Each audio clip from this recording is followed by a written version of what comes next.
Bienvenue dans l'heure sup. Je suis Marine Ulrich. Et je suis Arnaud Chanteau. Et aujourd'hui, nous recevons Nicolas. Nicolas comment? Nicolas Ducoudère, de Salut Beaubleu. à tous. Salut Nico, ça va? Salut. Bienvenue au micro. Ben merci pour l'invitation. Donc Nicolas, tu es le fondateur de Beaubleu, Tout à fait. une marque horlogère assez singulière puisque elle a transformé la forme des aiguilles. Voilà, c'est comme ça qu'on te reconnaît d'ailleurs, Ouais. enfin, qu'on reconnaît la marque. Et on avait envie de te recevoir parce que c'est toujours intéressant d'avoir comment on dit, l'input, l'avis d'un jeune créateur de marque, parce que la marque a été créée en 2017, c'est ça? Ouais, c'est ça, ouais. Et avec Marine, on s'était dit que ça pourrait être sympa de te recevoir, n'est-ce pas Marine? Tout à fait. Mais est-ce que tu peux justement revenir, parce que t'étais pas, moi je connais un peu ton parcours, mais donc t'étais pas dans l'horlogerie au départ. Tu peux nous dire un peu comment t'as switché, qu'est-ce que t'as fait, t'es passé du design à l'horlo? Alors, si on remonte à des âges lointains, moi à la base j'étais escrimeur. J'étais sportif de haut niveau à l'épée. Donc ça c'était il y a très longtemps et je pense que ça m'a lancé sur une certaine dynamique assez compétitive en tout cas à un moment et puis après en fait moi j'ai toujours voulu faire de l'archi, puis finalement j'ai découvert le design un peu par hasard à l'école en fait. J'étais un peu obsédé par l'archi et je me suis dit et puis le design est arrivé, je me dit tiens c'est intéressant, puis j'ai discuté avec des architectes, avec des designers et tout, et je me suis dit ah ok en fait c'est peut-être plus le design qui me convient en termes de personnalité, en termes de ce que je veux faire, en termes de créa, etc., etc. Et donc je me suis lancé en tant que designer. Enfin, en tout cas, j'ai fait des études de design à Strat College, enfin qui s'appelle maintenant Strat École de Design. Et là, je me suis spécialisé en automobile. En gros, mais ça c'était un peu par hasard. C'est-à-dire que j'aimais le design de manière hyper générale, le packaging, les montres, les bagnoles, etc. Et en fait, quand je suis arrivé, on m'a dit, bah voilà, si tu fais pas en fait de bagnole pendant tes études, t'en feras jamais, ça sera impossible d'en faire. C'est assez dur, je crois, le design automobile, c'est un truc. Ouais, c'est hyper compétitif, ouais. En fait, que ce soit à la fois à l'école, parce qu'en plus c'est un concours d'entrée, enfin un concours interne pour rentrer dans cette section-là. Et après, dans le milieu professionnel, en fait, si tu veux, tout le monde est mis en compétition. C'est-à-dire que c'est pas les seniors qui on leur donne un brief et derrière ils font telle ou telle voiture. C'est le directeur artistique qui arrive et qui dit avec le marketing, qui arrive et qui dit on va faire cette voiture-là. Maintenant, faites un concept. Et là, tout le monde dans la salle commence à dessiner et à créer son projet. Mais quand je dis tout le monde dans la salle, c'est qu'il y a les stagiaires de 3e année, les stagiaires de 5e année, les juniors, les middle, les seniors, et tout le monde est dans la même cour et dessine, et après ça finit sur les murs sans nom, et c'est celui qui catch l'attention du directeur artistique. Donc c'est super formateur. C'est tout le long. C'était chez qui ça? Mais c'est chez tout le monde. Ah ouais? C'est chez tout le monde. C'est que ça fonctionne comme ça. Alors, il doit y avoir bien sûr des exceptions.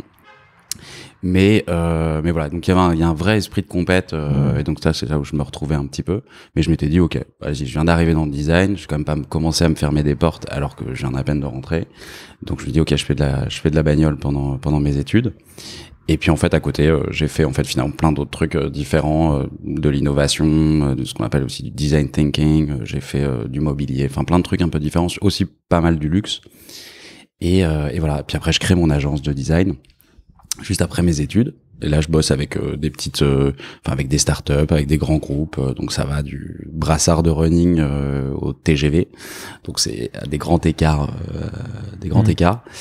et voilà, et justement pour la très grosse boîte, pour le TGV, en gros c'était hyper sympa comme projet, mais c'est des gros bateaux. Donc en fait, tu te retrouves à faire 1 milliard d'échanges. C'est pas un bateau, c'est un train.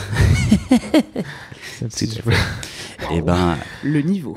Mais vas-y, tu me fais une passe D, y a pas de problème. Et ben écoute, comme on parle de train, c'est des processus qui sont assez longs, voire même très en retard. On est parti. J'ai lancé très le truc. Très chaud à 9h30 du mat. Très très chaud les gars. Merci. J'ai lancé une série de blagues. Et ouais voilà. Et donc du coup, j'avais du coup pas mal de temps pour moi, et je me suis dit vas-y, je me fais un petit kiff, enfin un gros kiff, en me disant si je me fais un proto. 2 montres. J'avais dessiné une montre il y a quelques années auparavant. Et je me dis, ok, vas-y, je me fais juste une petite montre tranquille, juste pour moi, avec juste un proto fonctionnel. Et qui à l'époque, il y avait des aiguilles droites. Mais attends, je te coupe, il n'y avait pas un rapport avec ta thèse ou un mémoire de fin d'études que t'avais fait ouais, sur le carrément. vide ou... Ouais, c'est ça. Je m'étais dit, mais comment on passe du vide aux aiguilles Je voulais pas vous rondes. attaquer comme ça à 10h du mat sur le concept du vide, mais il y a pas de problème. Mais ouais. Tu vois, c'est moi qui t'ai rattrapé. Du coup, ouais, j'ai fait une mémoire thèse sur un concept très philosophique qui était le vide. En gros, c'est l'exercice qu'on demande en fait à l'école. C'est en gros, on part d'un concept. Ça peut être éducatif, ça peut être de la production, ça peut être philosophique, ça peut être plein de choses. Et de ça, on en dégage des problématiques. Et ces problématiques, on va essayer de les résoudre par le design. En gros, c'est ça un peu l'exercice. Et moi, je me suis dit, bah allez, soyons fous, on va partir d'un truc hyper philosophique et essayer de voir si on peut avoir un résultat très concret. Et voilà. Et donc, je me suis amusé à partir sur le vide. Voilà, quel est le concept, comment on le perçoit, comment on l'utilise, comment c'est perçu même. Est-ce que c'est positif, est-ce que c'est négatif, qui pense que c'est négatif ou positif. Enfin voilà. Et donc en faire une espèce d'état des lieux de tout ça et de se dire, ok, bah c'est un truc, hein, c'est une espèce de définition d'un mot à tiroir, un peu comme le temps. Et donc voilà, essayer de travailler ça. Et donc à la fin, j'étais arrivé sur une montre très très conceptuelle. Il y avait une 60aine d'aiguilles. Enfin, c'était un truc. Ah oui, donc rien à voir avec. Non, rien à voir. Ce qui est resté de ça, en fait, c'est à la fois toute l'iconographie, tout ce que j'ai appris justement sur le vide, et finalement le résultat qui était la montre. Mais là, c'était surtout ce qui est resté, c'est le boîtier. En fait, le boîtier avec ses cornets vidés, etc. Ça a été vraiment ce qui est resté. Et donc j'ai repris ça justement de mes cartons, et je me dis bon bah allez, je vais refaire bien sûr un cadran, etc. Et du coup, je mets 2 aiguilles droites classiques, quoi. Et en fait, je me dis non, en fait, c'est chiant. En fait, c'est un peu, ça a pas d'âme, ça a pas. Enfin, là, j'étais content du boîtier, mais le reste, c'était pas. Je me suis dit non, même si c'est juste ma montre avec mon nom ou pas dessus, je m'en fous en fait. Et donc je me dis ok, bah je repars dessus. Et je repars dessus et puis je refouille un peu dans mes recherches justement sur le vide et tout ça. Et pour faire court, voilà, j'arrive sur cette iconographie du cercle qui est vachement représentée dans l'espace, enfin donc pour concevoir un espace, pour en l'occurrence les peintures, enfin les proportions d'une peinture classique. Enfin voilà, c'est des thèmes qui, enfin c'est un symbole qui revient très souvent. Et je me suis dit tiens, finalement il y a un parallèle entre le vide, entre l'espace et le temps, et donc un peu de manière nonchalante, je me dis mais finalement mais pourquoi pas, en fait ça pourrait faire sens. Et donc du coup je mets du coup les aiguilles rondes, et là je me dis ok, là il y a un truc qui se passe, je comprends pas encore vraiment ce qui se passe, mais je me dis ok, il y a un truc qui se dégage.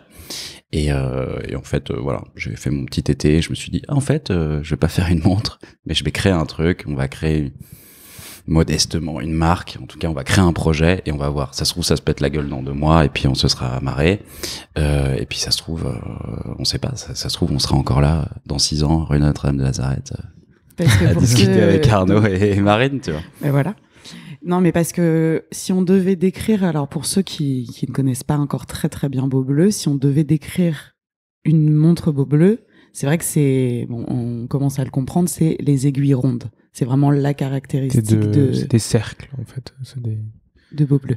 Ouais, c'est vrai que comme c'est une forme d'aiguille qui a pas vraiment été définie, alors oui, on dit voilà, c'est des aiguilles circulaires, ou il y en a qui vont dire c'est des aiguilles ballons ou des aiguilles rondes, tout dépend quel vocabulaire. Ça n'a pas été trop utilisé dans l'histoire de l'horlogerie. Non, en tout cas 2 ou 3 aiguilles circulaires et vidées, comme ça. Ça n'a pas été. Ouais. Je sais qu'il y avait des raquetas qui devaient être comme ça. Il y a une vieille montre russe des années 60 où il y avait une aiguille pleine, une aiguille droite, et une aiguille en l'occurrence est vidée mais avec un tiret. Et voilà. Mais c'est tout. Hein. C'est tout. Ouais. Et donc voilà. Donc oui, si on devait décrire, le premier truc qui saute aux yeux. À part les aiguilles, qu'est-ce qui fait une Beaubleu? Alors, il y a les aiguilles, c'est vrai. Va y avoir le boîtier. En gros, le boîtier, faut l'imaginer d'abord comme une sorte de cylindre très classique, et on va venir avoir ce qu'on appelle les cornes, donc les petites pattes qui tiennent le bracelet. En fait, en l'occurrence, c'est des parties qui sont séparées et elles vont venir sertir en fait ce petit cylindre comme si c'était une pierre, quoi, comme une bague. Et justement, ces cornes qui encerclent, voilà, sont évidées, creusées. Donc même sur le côté de la boîte, on va avoir quelque chose au début qui était très proche de l'automobile en termes de lignes, quelque chose de très acéré, etc. Très dynamique. Maintenant, on a gardé bien sûr cet esprit-là, mais donc ça va dire la deuxième signature, et on va avoir un esprit un peu plus, je sais pas si c'est sage, mais en tout cas plus basé sur l'architecture ou du mobilier. On peut reconnaître un petit peu une armature de fauteuil ou de choses comme ça. Ça va être plus dans cet acabit-là. Sur les nouvelles, tu parles? Bah, au fur et à mesure, on va dire là, ouais, voilà. Des collections. C'est ça, ouais. 4 collections. Enfin, il y a eu 4 collections et 4 éditions. Et au final, ces cornes-là ont été toujours revues et revues parce qu'à chaque fois le boîtier change. Et on en est là aujourd'hui. Et toi, t'as pris la montre d'un point, enfin, via le prisme du style en fait, enfin du design, ouais, si je dois résumer, c'est le design quoi qui t'intéressait à la base. Ouais. Comment t'as fait le lien avec la technique et l'horlogerie pure en elle-même? C'est quelque chose qui t'a intéressé tout de suite, ou alors toi tu t'étais dit au départ, parce que faire une jolie montre c'est une chose, ensuite après la faire fonctionner, enfin vous utilisez des mouvements mécaniques, je pense que vous avez quand même cherché à créer une montre qui plaise aux passionnés d'horlogerie aussi. Ouais. Comment t'as réussi à faire le lien entre les deux? Alors tout dépend. C'est quelque chose qui est arrivé sur le tard, ou t'avais déjà une fibre passionnée d'horlogerie Ouais, alors moi j'étais toujours passionné d'horlogerie, mais quand on parle technique, tout dépend de quoi on parle. C'est-à-dire que le design, alors si on parle design en termes d'esthétique, parce que tu peux faire une jolie montre très design, tu mets un quartz dedans et basta, quoi. Tu vois, ça peut être. En fait, alors que toi, vous avez quand même poussé les détails beaucoup plus loin, quoi. Ouais, c'est ça. C'est-à-dire qu'en fait, l'esprit technique, il réside pas nécessairement dans. Alors, il y a une grosse technicité dans le mouvement, etc. Mais si on met juste ça un peu à l'écart, la complexité technique, en fait, elle est née du design. C'est-à-dire que déjà, quand je suis arrivé avec mon dessin pour le mec de la prod et je lui ai dit, bah voilà, j'aimerais bien faire des aiguilles rondes, il m'a dit, mais pose ton joint, quoi. Enfin, laisse tomber, c'est quoi ce truc, comment on va le faire, la portance, machin, etc. Enfin, il y avait plein de questions qui se posaient. Ouais. Au final, il a aimé le challenge et donc il s'est mis dedans, mais il y avait déjà on va entre guillemets, ce problème-là. Et après, il y avait aussi, l'histoire des cornes, en fait, évidées. Normalement, en fait, ces 4 petites pattes, elles font partie du boîtier. Et là, le fait de les séparer parce que, en fait, pour travailler les surfaces, creuser, etc. En fait, il fallait travailler la pièce à part. Elles sont vraiment séparées complètement, quoi. Ouais, séparées complètement. Alors, et ça comment se voit vous les pas parce que liez? c'est bien fait, mais vous les liez par des vis, Ouais, par des vis. En fait, ça vient de s'emboîter sur le côté. C'est bien fait parce que justement on voit pas la jonction des deux pièces, parce que normalement quand on joint deux pièces, on appelle ce qu'on appelle un joint creux, donc du coup on voit la jonction. Là en l'occurrence on la voit pas. Ah, le joint creux de l'archi là. Et donc du coup on le voit pas, donc ça c'est un peu le détail vraiment de qualité, mais en tout cas, quand on est arrivé avec ces cornes-là, il y en a un, il m'a dit, les aigus, ouais, pas de problème. Par contre, les cornes, laisse tomber, quoi. Et puis, il y en a un autre, il me dit exactement l'inverse. Et donc ça a été vraiment le challenge technique, ça a été ça, quoi. Tu les as fait se rencontrer. Non, même pas. Discuter. J'ai pris la 3e personne qui a fait, ouais, c'est compliqué pour les deux, mais on va y aller. Et donc, je dis, ok, vas-y, c'est le bon esprit. Pas fermé. Et donc, voilà. Et donc, finalement, la technicité, elle est venue de ce rapport un peu design. Et c'est pour ça que j'ai décomposé les pièces de la montre, et du coup les travailler séparément, c'était toute une galère. D'ailleurs, la première montre c'était une 42 en termes de diamètre, et parce que j'avais pas encore trouvé toutes les solutions qui m'allaient pour réduire la taille, et maintenant j'ai trouvé la solution, donc on a réduit la taille sur la 2e, et etc. Ouais, tu peux nous donner un peu entre les 4 éditions, les signes distinctifs, comment t'es passé d'une à l'autre rapidement. Ouais, très rapidement. La première, je jette le bébé dans la piscine et je vois si ça marche. Elle s'appelle la B01. Et en gros, donc idée très farfelue, j'arrive avec ces aiguilles rondes, j'en mets que 2 heure-minute, et voilà. Et c'est tout. Globalement, je mets ça sur un site internet complètement pérave et je vois et j'attends. Ça se fait que comme ça, quoi. Et donc, j'avais laissé aucune chance vraiment au truc pour survivre. En fait, je me disais, ça ne va pas marcher, tant mieux. Non, mais en fait, je m'étais dit, genre. Mais du coup, t'avais quand même investi des fonds personnels? Oui, mais c'était les mêmes fonds que j'allais investir pour faire mon proto, quoi. D'accord. Donc, légèrement un peu plus, mais rien d'extra, extravagant. Okay. Et donc, en fait, je me suis dit, c'est un peu la sélection à la Spartiate. Vraiment, je jette le truc et je dis, bah voilà, démerde-toi. Et puis, si ça montre un peu des signes de vie, il y a des gens qui s'agglutinent autour du concept et tout, je me dis, bon, bah là, du coup, ça mérite... qu'on creuse. Ça mérite qu'on creuse, ouais, voilà, c'est ça. Et donc, à ce moment-là, on accélère, entre guillemets, où on passe un peu plus de temps dessus.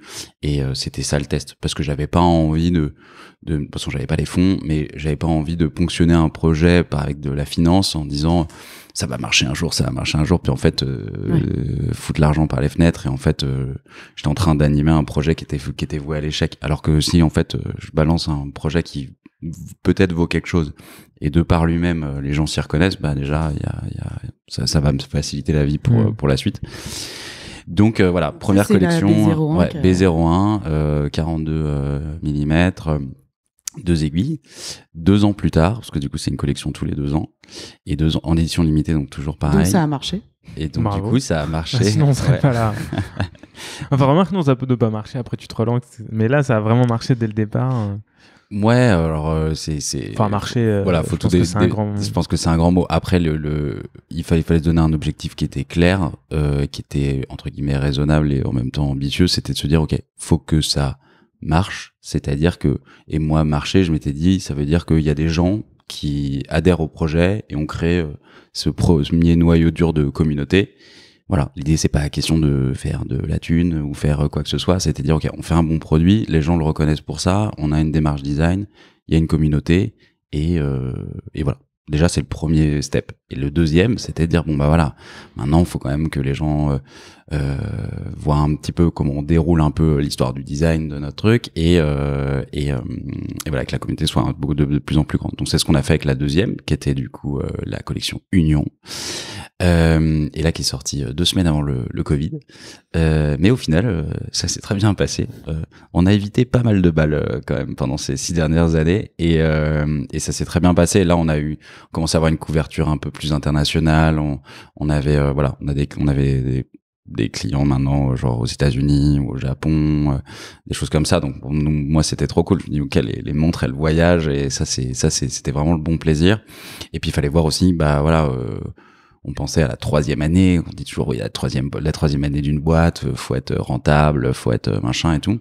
Alors bon, on était rentable dès le début puisque du coup il y avait quasiment pas de charge à part la prod.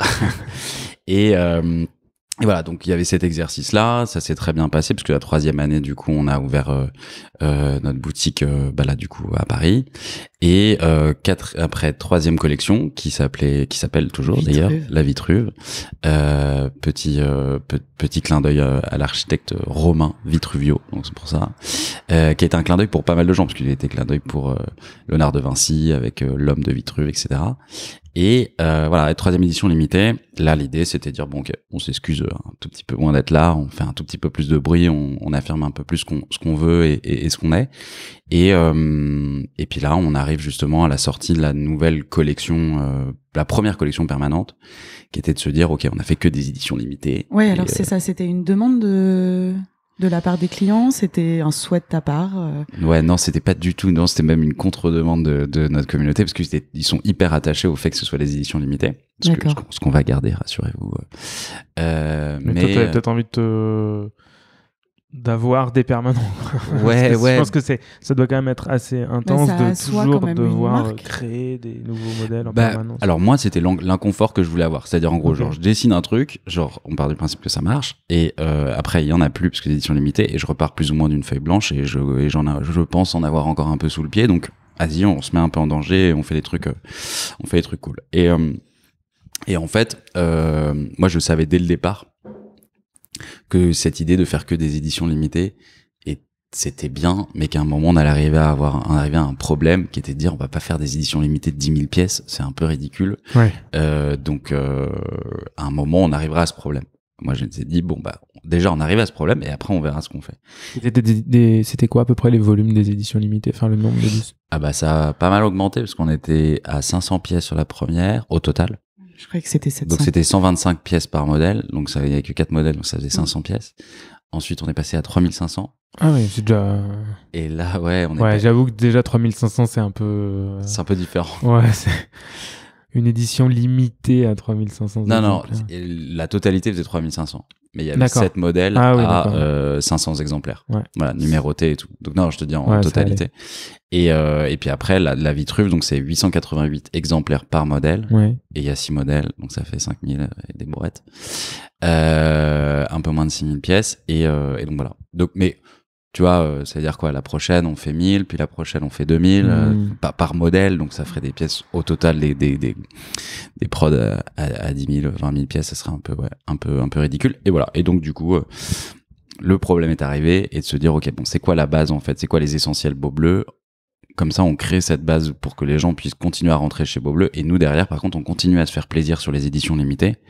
Et parce que forcément, comment ça s'appelle, les contraintes sont pas les mêmes, parce que tu fais des éditions limitées tous les ans. Si tu te plantes, bah juste tu te plantes pendant 2 ans, quoi. Ouais. C'est un peu rude, quoi. Alors que là, mais je pense que ça permet aussi d'asseoir une marque, d'avoir une base, une collection de base. Ouais, bah, c'est aussi ça le truc qu'on trouvait un peu casse-gueule, c'était de se dire on s'est vachement focalisé sur l'objet, sur la montre, et on a envie aussi de parler de Beau Bleu, en fait, de la marque, de la personnalité, de l'univers, de l'inspiration, enfin toutes ces choses-là. Que ce soit pas une marque de produit, quoi, que ce soit aussi un univers. Ouais, c'est ça. Ben, en fait, si tu veux, moi j'aime bien faire des parallèles avec ça, on a compris parce que entre l'automobile. Mais c'est juste, voilà, tu vois, enfin, c'est comme les gens, quoi. En fait, t'as un joli bonhomme ou une jolie femme, et en fait, juste, c'est peut-être agréable à regarder, machin, mais juste, en fait, le charme, il fait que quand la personne, elle ouvre la bouche. C'est vrai. Et donc, et quand voilà, il y a des aspérités, elle va le pas charme plaire à apparaît tout le ou disparaît parfois. C'est vrai. Ouais, ou disparaît. Ouais. Tu veux pas nous refaire un petit accent? Et donc du coup, et donc voilà, donc c'est un peu le truc. Je me suis dit bon, ok, on a fait une montre. On part du principe que voilà, elle est jolie, etc. Mais franchement, j'espère qu'il y a quand même autre chose que ça. Et donc l'idée, c'est de parler aussi de Beau Bleu, et de Beau Bleu qui est basé sur des produits éphémères. C'est un peu ouais, et puis je pense qu'aussi il y a des gens qui veulent je sais pas, tu croises quelqu'un qui porte une Beau Bleu, tu te dis tiens, bah tu l'as acheté où, hein, bah, tu peux acheter la même, quoi, potentiellement, quand c'est une collection permanente. Alors que quand vous avez aux collections édition limitée, c'était quand même beaucoup plus tout était vendu c'était en précommande. Non, alors il y a un départ où c'est toujours un peu en précommande, mais c'est réservé en fait à ceux qui ont déjà des montres. D'accord. Dans la majorité, et après non, bah voilà, ça s'écoule globalement en 2 ans, parce qu'après du coup la collection la suivante arrive. D'accord, donc vous avez quand même une clientèle qui rachète des montres alors qu'elles en ont déjà. Pas mal. Ouais. C'est à ça que j'allais venir, parce qu'il y a une grosse particularité chez Beau Bleu. Une particularité chez Beau Bleu et son univers. C'est le matin, on se... Mais moi je suis en pleine forme. Ah oui, t'as l'air en pleine forme. T'es vive ce matin, alors que t'es moi rayonnante. pas du tout. Qu'est-ce qui t'arrive? Ouais, je suis de bonne humeur. J'essaie de vous voir, les garçons. C'est pareil, c'est réciproque. Donc en fait, ce que je disais, c'est que l'univers Beau Bleu aussi se crée autour de ses clients et de sa communauté. Et ça, c'est quelque chose que, je pense que tu peux nous expliquer, parce que les clients sont aussi impliqués. Enfin, voilà, quand tu parles souvent de la communauté Beau Bleu, qu'est-ce que ça signifie chez Beau Bleu dans la marque? Quelle est l'implication des clients, en fait? Ouais, alors l'implication, en fait, ce qui est hors communauté, ça fait un peu truc marketing et tout. Quand même. Mais en l'occurrence, c'est un fait. On a une communauté qui est hyper engagée, et en fait, ça m'avait, comme justement, j'avais laissé aucune chance au bébé au départ en disant, je balance la montre. Et puis en fait, il y a quelques aficionados qui commencent à se mettre autour. Moi, j'étais hyper quand même hyper reconnaissant du truc en me disant bah ok cool, ah bah tu kiffes, bon bah super, bah vas-y, grâce à toi l'aventure elle va commencer, donc trop cool. Et on a commencé à cultiver un rapport normal en me disant bah vas-y on échange, dis pourquoi t'as aimé Beau Bleu, voilà, pour l'instant Beau Bleu ça existe même pas, donc ça a porté un peu toi ta créativité, enfin ça a ouais, orienté un peu ton regard. Ouais, parce qu'en fait au début c'était voilà, je fais une montre et puis voilà. Et puis en fait le fait qu'il y a des gens qui adhèrent au projet, au truc, je me suis dit bah en fait c'est cool, je pensais créer une montre, en fait on va créer toute une histoire avec les gens en fait qui adhèrent au truc, et c'est ça en fait qui m'a vachement plu.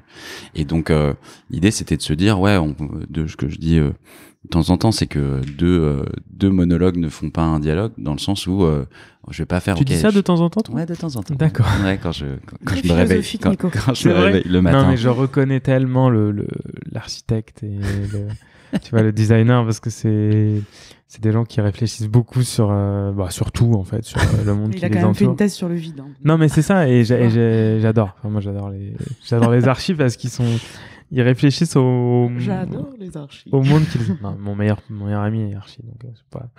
Mais j'aime bien leur manière de penser, en fait. Je sais pas, vous êtes capable de sortir des trucs comme ça, et après vous les transférez dans... les archives, c'est dans les maisons et dans les objets. Et j'adore. En fait, c'est ça. C'est de la philosophie transférée dans du physique. En fait, il y a quand tu t'intéresses un peu aux gens, en fait, en règle générale, tu vois la manière pourquoi ils font ci, pourquoi ils font ça, comment ils touchent l'objet, comment ils l'utilisent, comment ils se mouvoient dans un espace, etc. Et en fait, tu te dis, c'est marrant, enfin, ça te donne des espèces de petits signaux, et tu te dis, mais en fait, si on prend cet usage-là et on le met ici, ça peut devenir un truc cool, etc. Enfin, du coup, je pense qu'il y a plein de parallèles. Je pense qu'il y a plein de designers de montres, enfin, de gens qui font des montres et qui ne réfléchissent pas comme ça. Parce que il y a certaines pièces, tu les essayes et tu te rends compte de certains inconforts ou de certaines absurdités. Donc, je pense que c'est pas mal de mettre un peu plus de réflexion par rapport au client final, par rapport au porteur, par rapport au confort dans la montre, ça, c'est dans le produit. C'est une très bonne remarque, parce qu'en fait, quand on parle d'un designer, généralement, quand on perçoit un designer, il est habillé tout en noir, il a plein de bagouses, il a généralement comment ça s'appelle, un pull à col roulé, et il dessine des chaises rondes. Enfin, globalement, on demande à quelqu'un dans la rue à quoi peut ressembler un designer. Globalement, c'était un peu ça le cliché du truc. Normalement, pas du tout. Ouais, mais tu vois. Ouais, mais c'est Marine. Ouais, elle est singulière. Elle est singulière.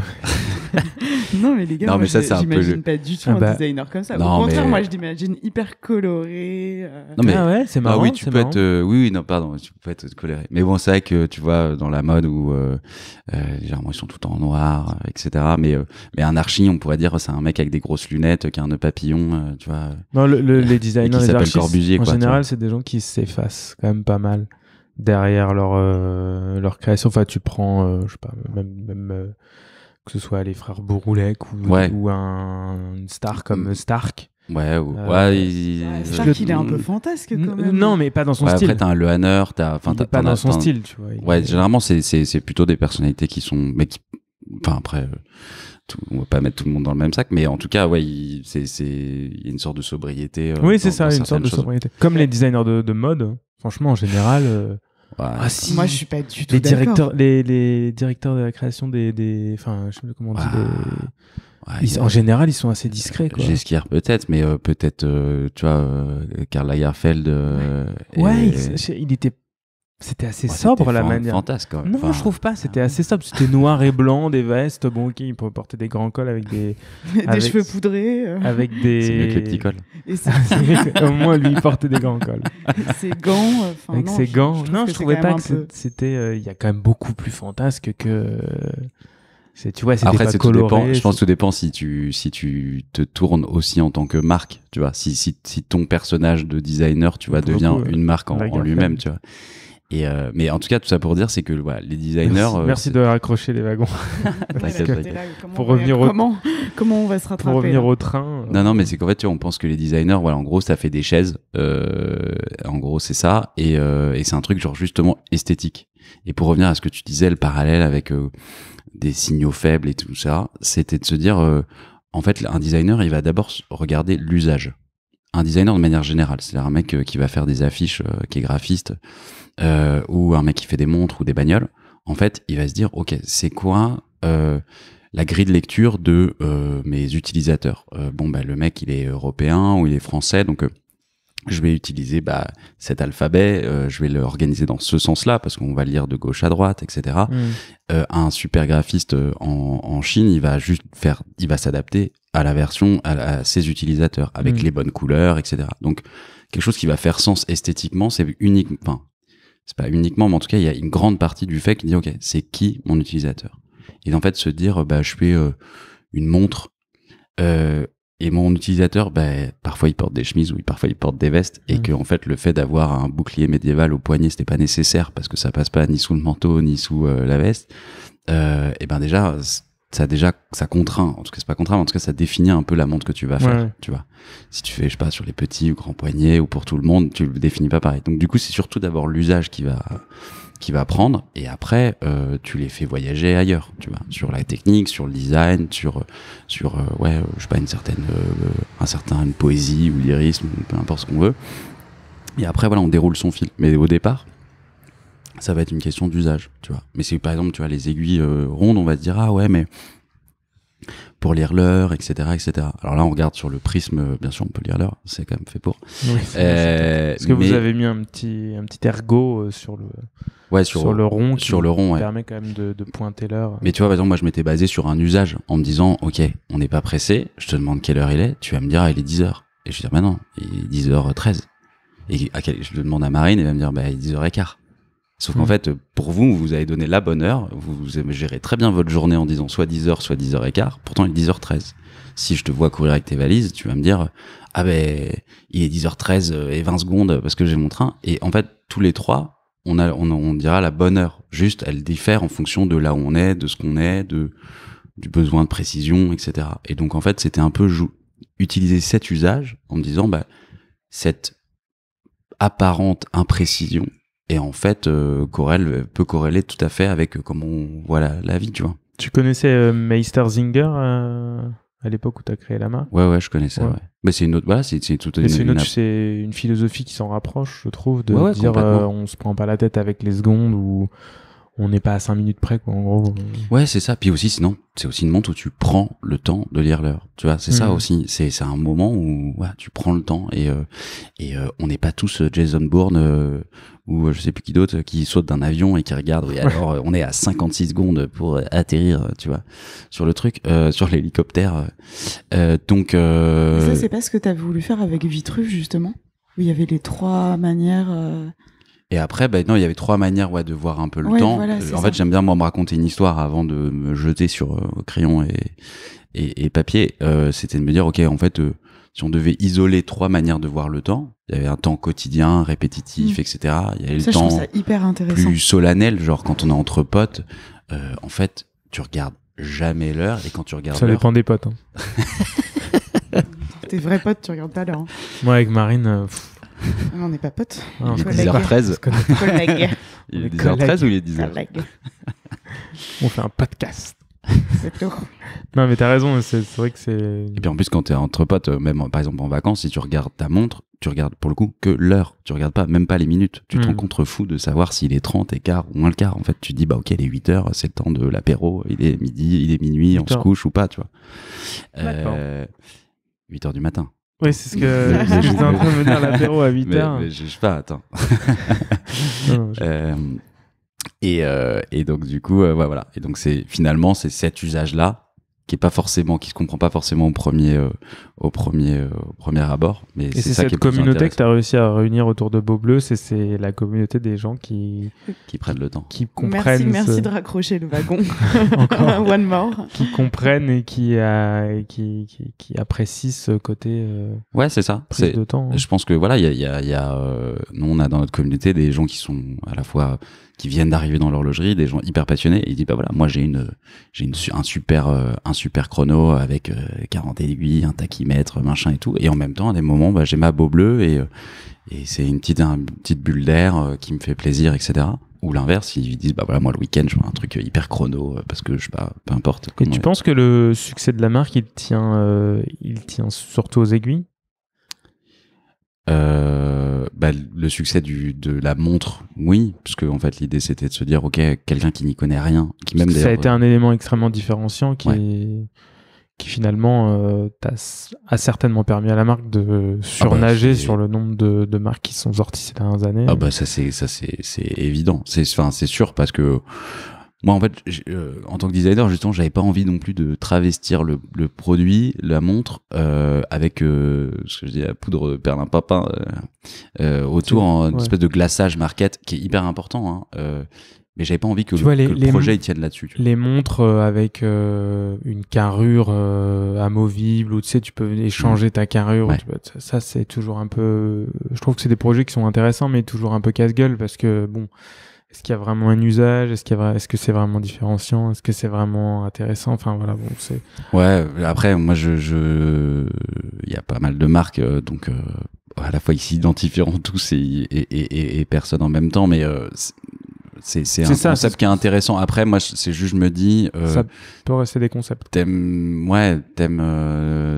ta femme ou ton mari parce qu'il a cette personnalité-là, et juste en fait, tu serais mieux avec genre pas du tout les mêmes fringues, pas du tout la même coupe de cheveux et tout. Tu fais, oui, c'est sûr que physiquement c'est toujours toi, mais tu travestis un peu le truc, et du coup, alors on peut aimer les différentes facettes de la personne, même si elles sont hyper extrêmes, mais en tout cas c'est pas mon propos. Moi je préfère dire ok, on est comme ça et on nous aime et on nous déteste pour ça. D'accord. Et ça me va très bien, comme ça c'est un vrai plus parti clair, pris, quoi. En tout cas voilà, c'est notre parti pris Qui séduit une communauté, mais en même temps qui doit pouvoir qui doit repousser une autre, et c'est assez clivant, quoi, assez tranché. Ouais, mais tu vois, on veut pas non plus être toute la journée nécessairement Beau Bleu, ou toute la journée Jason Bourne ou Roger, tu vois. Ouais, dans ta clientèle, tu sens qu'il y a des gens changer, qui en fait, tu Jason vois. Bourne, quand même. Non, je sais pas, mais je sais pas pourquoi je suis. Non, mais il y a Expendables qui va sortir. Donc, c'est pour ça, c'est ton... Stallone ou qui tu veux. Non, mais tu vois, on peut voilà, parfois tu te lèves le matin, tu te dis. J'ai envie d'être Jason Bourne. Non, mais pas de montre, ou tu vois, j'ai envie d'aller me coucher. Ben voilà, tu vois. Et tu vois, t'as plein de facettes, donc tu peux choisir, tu vois, la montre que tu veux aussi à un moment, tu vois. Et donc, ça, tu l'as identifié dans ta clientèle, d'avoir comme ça comme tu dis, une clientèle de passionnés d'horlogerie, ou de personnes qui vont être extrêmement pointues sur certains trucs, ou on a vraiment et soudainement mettre une Beau Bleu juste pour ouais. le style, et Ouais. là vont plus du tout chercher. Ouais, nous on a eu pas mal on a dans notre communauté, on a pas mal de gens qui disent bah voilà, moi je voulais on a vraiment deux types de personnes. On a, enfin, en tout cas qui représentent la majorité, qui vont dire ok, moi je rentre dans l'horlogerie, je connais pas forcément tous les codes, mais ce que je trouve intéressant, c'est, enfin, quitte à avoir une montre, faudrait pas que ça soit la même montre que mon voisin. Et comme je suis pas encore chaud sur toute la technique, je vais me baser sur ce qui s'impose à moi, c'est-à-dire le design et genre ce qui se passe au poignet. Et ça c'est voilà, et donc des gens qui rentrent dedans. Et il y a des gens qui sont des méga geekos de l'horlo, et eux très pointus et tout, et donc on voit des gens, enfin nous on sait qu'on a ce qu'on appelle des ambassadeurs, des clients qui, eux, enfin il y en a un, la dernière fois il était avec une Langouane, il la pose sur la table et il dit je veux bien essayer une Beau Bleu. J'ai dit, bah, ça c'est un beau compliment. From Langue to Beau Bleu. et voilà, donc il y a une espèce de grand écart improbable. Et je suis chaud ce matin. Ouais. Tu veux qu'on fasse ça encore? Je suis arrivé un peu. Ouais, t'étais un peu mou du genou. Ouais. Et là, allez, on fait tout en Alexandra. Non, mais c'est vrai que là, tu t'es réveillé, ça me fait plaisir, tu vois. Ouais. Qu'est-ce que t'as écrit sur ton petit carnet, Marie ? Je prends des notes. D'accord. Je suis inspirée par ce que dit Nico. Non, mais là, ça part complètement en vrille. C'est une vraie discussion vous êtes avec nous dans notre petite discussion. Voilà. Ouais, mais tu vois, toi, tu dis que t'es Arnaud, tu dis que t'es un expert en horlogerie, juste un amateur, un visiteur. Je dirais pas expert, parce que sinon, mes amis experts vont mal le prendre. non, expert, c'est un titre. Donc non, je dis pas expert, mais sensibilisé, ou un guide, ou un passionné, plus. Un guide. Le guide. Visionnaire. Ça fait un peu secte. Ça fait... Le guide Arnaud au Périgord de la Haute. Greg avait bien mis. En même temps, il y a plein de bougies autour de nous et tout. Mais bon, ouais. Donc voilà. Donc moi, c'est ça aussi qui me fait kiffer, c'est que quand on se retrouve un peu pour certains événements, tu te retrouves avec quelqu'un qui dit ok, moi je suis passé d'une et j'adore la marque, mais une Casio à une Beau Bleu, et t'as un mec qui dit voilà, moi j'ai reposé ma Moser ce soir pour mettre ma Beau Bleu et pour venir vous rejoindre, et là en fait tu mets les deux côte à côte, et là c'est trop drôle, tu vois, parce que quand t'as un gros collectionneur, t'es quand même beaucoup plus calme dans ton rapport à l'horlogerie d'une certaine manière, parce que t'as fait un peu le tour, donc t'es un peu sage, et tu dis voilà. C'est très gratifiant, parce que c'est potentiellement des gens qui peuvent s'acheter un peu n'importe quoi. Enfin, quand je dis n'importe quoi, c'est n'importe quelle pièce, compte tenu du prix quand t'as une Lange, quand t'as une Patek. Ouais, Mother, voilà. Donc, et pourtant, tu fais le choix d'aller sur une marque créée en 2017. L'horlogerie est quand même beaucoup basée sur de l'histoire, des valeurs transmises, des générations. On aime beaucoup parler de ça. Historique d'une marque. Et là, pour le coup, je dirais que c'est pas qu'il y en a pas, mais elle est très très récente, donc forcément toi tu vas pas te positionner de ce point de vue là, mais tu vas te positionner plutôt du point de vue du design et de la singularité de la pièce. Ouais, c'est ça. En fait, j'avais pas envie de jouer ce jeu là. J'aurais pu raconter que mon arrière-grand-père oui, pourquoi pas, mais non, justement, on revient sur le truc de genre la poudre de perlimpinpin, espèce de glaçage, de travestir un peu le concept en disant la montre, elle vaut pas trop le coup, mais du coup, on vous a fait un marketing, mon gars. Le gars, c'est un vieux beau, il est dans sa Corvette, il te fait des donuts mais je pense sur qu'on en revient un peu casino. À ça aussi, tu vois, à part évidemment les grandes marques très établies qui peuvent s'appuyer là-dessus, mais je suis pas sûre qu'aujourd'hui tu recherches que ça dans leur lot, en fait. Et que justement, c'est aussi pour ça que t'as pas mal de marques qui voient le jour, et tout le monde a sa place, entre guillemets. Oui, c'est ça, mais je pense que c'est ça, tout le monde a sa place, et il y en a un peu pour tout le monde. Exactement. Il y a des marques qui vont avoir un discours très technique, très chronomètre, COSC, héritage. Voilà, et puis il y en a d'autres qui vont avoir un discours beaucoup plus lifestyle, beaucoup plus... et qui plaît aussi à notre génération. Non, mais faut amener, en fait, faut raconter l'histoire. Tu gères les montres, et après il y a tel univers, tu vois. Marque comme March, tu vois, avec Alain, il fait un très bon taf, et il a tout son univers qui n'a rien à voir avec celui de Beau Bleu, qui n'a rien à voir avec d'autres, etc. Mais je dirais, on a un peu, je sais pas si tu vois les choses comme ça, mais je trouve que c'est un peu des marques qui vont avoir des similarités, dans le sens où vous avez des pièces qui sont pas où on va pas chercher de l'hyper technologie horlogère, mais on va plutôt chercher du design, du style et un univers de marque. Ouais. En fait, entre Marche et toi, je trouve que c'est pour ça, je trouve qu'on se reconnaît aussi dans l'univers. Ouais, oui, où chacun va se reconnaître ou non. Finalement. Ouais, puis, tu vois, c'est toujours pareil, c'est la même question que l'heure, tu vois. Quand tu regardes ta montre, tu te dis pas, ma fréquence de 28 800. Enfin, non, tu te dis quelle heure il est, ou genre elle est belle, ou tiens, elle prend bien la lumière. Il y en a. Tu te dis, 100 ATM. Mais justement, tu te reconnais pas dans l'histoire au sens passé, mais dans l'histoire univers de la marque. Ouais, complètement.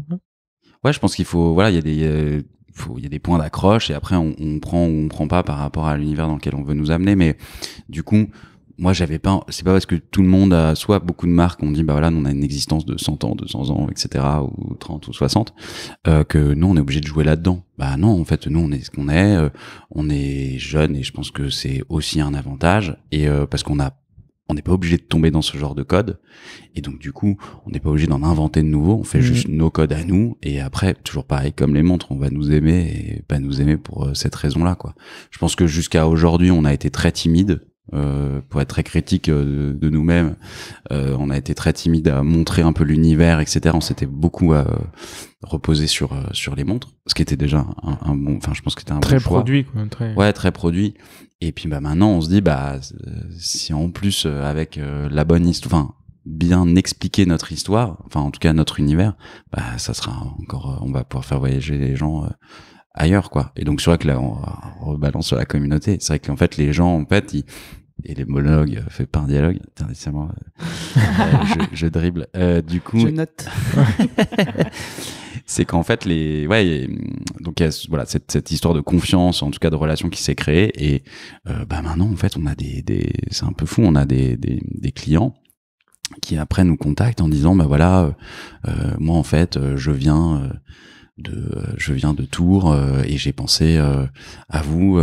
J'ai une super relation avec un détaillant d'horlogerie. Je suis sûr il adorerait. Est-ce que je peux me permettre de le pitcher le truc parce que j'ai une boucle bleue, machin. C'est hyper cool. C'est ce que tu me racontais la dernière fois, que en fait t'as des clients grâce à qui t'as des nouveaux points de vente. Ouais, et en fait je suis là ouais, vas-y, faites du coup ce qu'on appelle, c'est le bon mot, du coup, t'es un vrai ambassadeur du truc. Et meilleur moyen pour ouvrir des points de vente. Je sais pas si j'ai déjà raconté cette histoire au micro, mais je m'excuserai si c'est déjà fait, mais c'est ce que disait Arthur de Soultray qui avait créé Vicomte Arthur. Il envoyait des jeunes, je sais pas si c'est une histoire, Arthur, tu me diras si c'est une histoire vraie ou pas. Je sais pas si t'écoutes ce podcast. Mais, il avait dit qu'il envoyait des jeunes dans les boutiques quand ils ont créé la marque, des jeunes, tu vois, parce qu'à la base c'est une marque qui s'était créée autour des lycées, des écoles, etc. Et il allait dans les boutiques et ces jeunes allaient dans les boutiques et disaient vous avez Vicomte Arthur, les polos. Puis quand t'as 1, 2, 3, 4, 5, 6, 10 personnes qui sont venues te voir pour te dire, tu te dis ouais, je vais peut-être acheter des polos Vicomte Arthur. Il y a plein de gens qui veulent en acheter quoi. Donc. Mais je crois que c'était. Et là c'est pareil quand Beaver qui avait fait ça, je crois. Ah ouais. Attends, c'était avec Blancpain ? Non, c'était quoi ?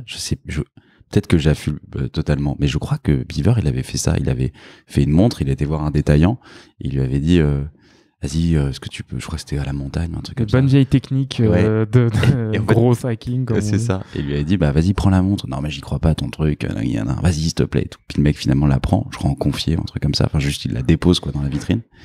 Et il envoie un cousin, ou je sais pas pour l'acheter. Et puis le mec il dit t'imagines, il rappelle Beaver, t'imagines pas, en fait la montre elle est partie là, non, je t'en prends 3 ou je sais pas quoi. Enfin, il me semble que c'est Beaver, je suis quasiment sûr, mais en tout cas c'est vrai que pour nous il y a ce truc là en disant mais moi je connais un tel, par exemple on a un, il a acheté une Beau Bleu et il dit mais moi les aiguilles ça me fait penser au golf, parce que le mec il fait du golf et en fait il était président directeur. C'est vrai que ça pourrait être des petites balles de golf. Ouais, d'une compétition de golf internationale. Et il m'a dit, on est en France, je veux une marque française pour faire le départ au team numéro 1. Est-ce que ça vous intéresse? C'est comme ça que tu l'as fait? C'est comme ça. C'est un ambassadeur, en fait. Le mec, il a dit, je kiffe et tout. Est-ce que ça vous intéresse? C'est quoi? J'ai pas... En fait, il y a Alain, si tu nous écoutes, il me dit, j'ai acheté une Beau Bleu, moi j'adore, ça me fait penser, des balles de golf, etc. Il s'avère que ma passion c'est le golf et j'organise une compétition internationale qui s'appelle le tournoi des légendes, Legend Tour, et qui se passe à Paris, donc le golf de Saint-Cloud. Et il me dit moi c'est souvent des marques suisses, on est en France, je veux une marque française, c'est singulier, est-ce qu'on remplacerait pas l'horloge de cette très grande marque suisse par cette grande marque en devenir française. J'ai dit, c'est un petit plaisir coupable que je vais accepter. Donc vous avez mis une horloge. Et donc voilà, on a remplacé. Voilà. On peut le dire. Non. Enfin, je sais pas. Non, ça n'a pas tellement d'intérêt, mais en tout cas, c'est une grande marque. De toute façon, ceux qui sponsorisent le golf, oui, il y en a pas des millions. Et voilà, donc c'était un petit plaisir coupable. Ouais, je sais pas si on peut le dire. Ouais, on peut le dire. Wow, je sais pas. Vas-y maintenant. S'en fiche. Ouais, c'était AP Audemars Piguet, ils avaient une très très belle horloge, d'ailleurs, je vous félicite. Donc Nico était très content de voir l'horloge Beau Bleu à la place récupéré l'horloge de celle d'AP. Non, je l'aurais laissé. mais voilà, donc c'était le temps de cette compétition-là. On sponsorisait le truc, et ça venait juste d'un ambassadeur. Et voilà. Et en fait, il y a plein de choses comme ça qui sont arrivées. Et en plus, bah voilà, ils peuvent co-créer la nouvelle collection. Oui, alors moi, c'est sur ça que je voulais qu'on revienne. Ouais. C'est la co-création par les clients, les ambassadeurs, parce que ça, je trouve ça hyper chouette. Et c'est aussi une des particularités de l'univers de Beau Bleu. Et ouais, bah en fait, toujours pareil. Moi, j'ai bossé dans des marques de luxe avant, et en fait, je me dis, mais à part dans la mode, justement, quand une marque sort une créa, c'est un peu genre, voilà, on a ouvert une malle secrète et hop, on a sorti le design, tout fait, tout machin, etc. On n'a pas expliqué de pourquoi, du comment, de genre c'était quoi l'inspiration, c'était quoi le récit, un peu tout ça. C'est un peu genre, voilà la montre, tu vois, telle couleur, tel specs, et puis voilà, amusez-vous. Et je trouvais ça un peu dommage, et je me dis, mais non, en fait, il y a tout un process, il y a des gens derrière. Alors, il y a moi, mais il y a d'autres gens, bien sûr, derrière. Et je me dis, bah, on va faire participer les gens en disant, bah, vous allez voir, en fait, ce que c'est un cadran qui sort dégueulasse, pas fini, pas avec rien, pas genre trop beau et tout machin, et juste vous allez voir, c'est ça le process, et on a envie d'aller là-bas. Voilà un dessin qui est mal fait, mais on voit, est-ce que c'est un, je sais pas moi, un mood board par exemple. Les gens forcément savent pas, donc il y a une association d'images ou de matière, etc. Et dire, bah ça m'inspire, voilà où j'ai envie d'aller. Et quand j'ai parlé par exemple de Vitru, il y avait pas encore le nom. C'était juste de dire, ok, bah moi j'identifiais différentes temporalités en fonction de comment, voilà, je raconte tout mon truc, et les gens disent, ok, intéressant, je vois un peu la genèse du truc. Et ils avaient pas ni montre ni que dalle, ils avaient juste ça. Et en fait, ils participent à leur manière dans cette création, et c'est ça qui, et ils adorent. Et ils adorent, et moi je me dis, bah on est de plus nombreux, et parce que et concrètement, en fait, sens. tu peux expliquer comment tu les fais, t'envoies. Ouais, j'envoie un carnet de co-création. Et donc, en fait, il y a des notes d'intention, il y a des mood boards, il y a des croquis, il y a ce qu'on appelle des rendus. Mais ça, tu teases au fur et à mesure, t'envoies pas tout. Alors, généralement, c'est en une fois ou deux. Mais du coup, c'est assez complet. Okay. Il y a beaucoup de choses. Et quelqu'un m'a dit, d'ailleurs aussi, c'est assez marrant, c'est que quelqu'un m'a dit, du coup, on a vu des croquis et des montres avec des couleurs ou des compositions qui ne sortiront jamais. Et j'ai dit, c'est vrai que du coup, vous avez tous les dessins qui ne sortiront jamais. Donc, tu vois, c'était quoi la première version d'une Speed, par exemple? Tu vois, personne ne sait. On t'a la version finale, en fait, qui évolue au fur et à mesure. Mais c'est quoi le premier sketch? Tu vois, qu'est-ce qui a fait que genre c'est comme ça? Dans un musée Omega, tu vois. Ouais, peut-être. Là, c'est dans la boîte mail de. Non, mais c'est hyper cool. Non, c'est boîte mail, mais on continue aussi à le faire en print. Ah ouais, vous l'envoyez en print. Non, mais c'est génial, je trouve. J'ai jamais, tu vois, là, je savais pas du tout. Ouais. Et c'est pour ça que je trouvais ça intéressant de le raconter. Bah ouais, on voulait le faire en print parce que en fait ça donne un vrai charme en fait. Surtout que papier. tu dis aujourd'hui dans ta boîte aux lettres, à part les impôts et je veux dire ton petit cousin qui t'envoie ou les prospectus, tu vois, une carte postale une fois tous les 3 ans. Donc, globalement, c'est ça l'expérience que tu as avec une boîte aux lettres. Donc en fait, je me dis, mais si on pouvait faire justement un vrai objet. Et donc voilà, donc on essaie de le faire de plus en plus. Et voilà, donc ça qui participe et ils kiffent ça. Puis c'est quand même vachement rassurant en fait, c'est toujours facile de dire ok, je suis tout seul. Genre c'est moi qui prends les décisions, je fais ci, je fais ça. Mais aussi tu peux arriver à avoir des doutes, tu peux arriver à avoir plein de choses, tu vois. Donc en fait quand tu peux partager, c'est quand même vachement plus agréable. Any question, Marie? Non. Tu me regardes. Non, mais il y a plein de notes dans ton carnet, alors je me demandais si tu avais d'autres questions. Non, je voulais absolument faire intervenir Nicolas sur la co-création et la communauté de Beau Bleu. Mais il y a quoi dans ce carnet? Je suis intrigué par le carnet de Marine.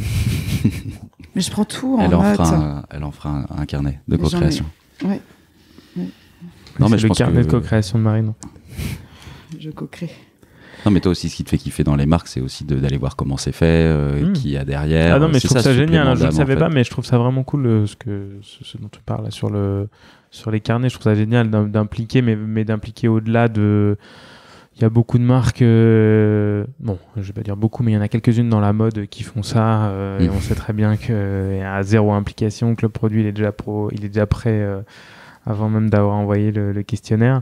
Donc je trouve ça intéressant la manière dont vous le faites, quoi. C'est sûr que quand on voit des croquis alors que c'est juste comme tu dis des des intentions. Ouais, je trouve ça cool. En plus, il y a plein de choses qui ont évolué grâce à ça, quoi. Alors, parfois, c'est des choses qui peuvent paraître très anecdotiques, mais par exemple, je sais pas, la boucle déployante, par exemple. Oui, c'est ce que j'allais te demander concrètement. Ça a servi à quoi, par exemple? Bah, ça, c'était ce qui s'était passé entre la première et la deuxième, par exemple. Ils nous avaient dit, ce serait mieux avec une boucle déployante, et nanana, et ça. Alors que nous, c'était même pas dans un questionnaire, genre, qu'est-ce que vous voudriez comme boucle? Genre, nous, on avait un mythe, tout ça. On avait juste dit, bah voilà, c'est ça nos croquis. Et en fait, les gens nous avaient parlé de ce qu'ils voyaient pas. Et c'était dire, bah, la boucle, est-ce que ça pouvait être comme ci, ça peut être comme ça? Pas mal de femmes aussi avaient dit, bah, un diamètre plus petit, ce qu'il avait fait entre la première et la deuxième. Puis en plus, j'avais réussi, du coup, techniquement, à résoudre mes problèmes. Donc j'ai pu le faire. Qu'est-ce qu'il y avait d'autre? Bon, l'aiguille des secondes aussi. Après, il y a des gens qui nous demandent une grande sonnerie minute, des perpétuels et tout. Ça c'est super. On te fait des demandes, vraiment, de complications. Ouais. Bah, fais-là, hein. Mais bon, bah ouais, voilà, elle a juste un tarif, quoi. Elle a son petit tarif. Donc voilà, on peut pas évidemment tout prendre en compte, mais même par exemple là, voilà, il y avait un carré de co-création qui était presque un peu politique puisque c'était qu'il y avait justement la question de la collection permanente qui sortait et on s'est dit bon bah on va voir comment les gens vont réagir et en fait on a eu des milliers de demandes, ce qu'on s'attendait franchement pas. On s'attendait je sais pas à 300 personnes, les aficionados du truc et en fait beaucoup plus. Et ils nous ont écrit des pavés, soit hyper contents, soit hyper vénères. Faut le traiter, ça, quand même. Ça doit être un taf. Bah, on s'y met tous, tu vois, on s'ouvre une petite bière et on regarde et on prend des notes et à la cool. Et en fait, si tu veux, ce qu'on a retenu, c'est que les gens étaient hyper impliqués, que ce soit positif ou négatif. En plus, c'était pas négatif, c'était pas juste pour nous mettre une danse, c'était juste dire bah voilà, faites vraiment attention, sinon je vais être un peu déçu de ci et de ça, tu vois. Mais du coup les gens étaient impliqués. La pire chose que t'as dans cette qui pourrait avoir dans la relation, c'est de l'indifférence, en disant ok je m'en fous, oui très bien, allez je mets réponse A pour tout et puis tu vois. Ah non mais c'est totalement. Et donc voilà, et donc c'est vrai qu'on s'est retrouvé avec ça et on s'est dit ok cool, les gens sont vraiment impliqués parce que c'est ça aussi quand tu grandis, c'est aussi la peur de se dire bah en fait les gens vont finir par devenir des numéros ou des trucs comme ça et c'est pas ça c'est difficile à tenir, hein, c'est pas facile mais voilà, on essaie d'impliquer tout le monde et donc voilà. Passionnant, franchement très passionnant. Je crois qu'on arrive à la... Ouais, on vous invite surtout à venir chez Nico, rue Notre-Dame de Mazareth au moment de vous inviter, en effet. On est au combien? Vas-y, dis-nous. On est au 70. On est donc c'est dans le. Moi, je suis venu à l'œil, enfin à l'oreille là, tu vois, genre, parce que je savais où c'était, donc j'ai même pas regardé l'adresse. Ouais, on est au 70. On est à côté au-dessus d'Arts et Métiers, à côté de Temple et de Répu. C'est un chouette endroit. On y est bien. Le café est bon. Les viennoiseries également. Oui, passez. Venez. Alors, les viennoiseries. Alors, les viennoiseries. Fais attention à ce que tu dis, parce qu'après, les gens disent. Elles sont où, les viennoiseries? Les gens écoutent. Retiennent. Non, écoute, merci beaucoup pour l'accueil. Merci, Marine, pour les notes. Merci. Merci à tous les garçons. Et puis, on va suivre avec attention la suite de Beau Bleu. Qu'on soutient et qu'on a hâte de voir la suite quand même. Bah écoute, voilà. Et avant, on pensait à est-ce qu'on sera encore là demain, puis après est-ce qu'on sera là dans 6 mois, et là maintenant on commence à on a la prétention de commencer à voir un peu plus loin. Plus trop réfléchir. Bah là, en fait, on est plus proche des 10 ans que de la naissance de Beau Bleu, donc génial. C'est dans 4 ans, donc. On va pouvoir refaire des photomatons. Et on va pouvoir faire des grosses photos. Ouais, je vous invite à venir dans la boutique. Vous avez tous les. Pour voir nos têtes sur les photomatons. Si vous voulez voir Marine. c'est bon, stop. Si vous voulez voir Marine, point. Voilà. Et tout le monde d'ailleurs, les ambassadeurs, etc., qui sont tous passés par là. Je vous invite à venir à la boutique. Merci beaucoup. Merci Nicolas. Merci à tous d'avoir écouté ce podcast. Et on se retrouve très bientôt pour le prochain épisode. Ciao. Salut.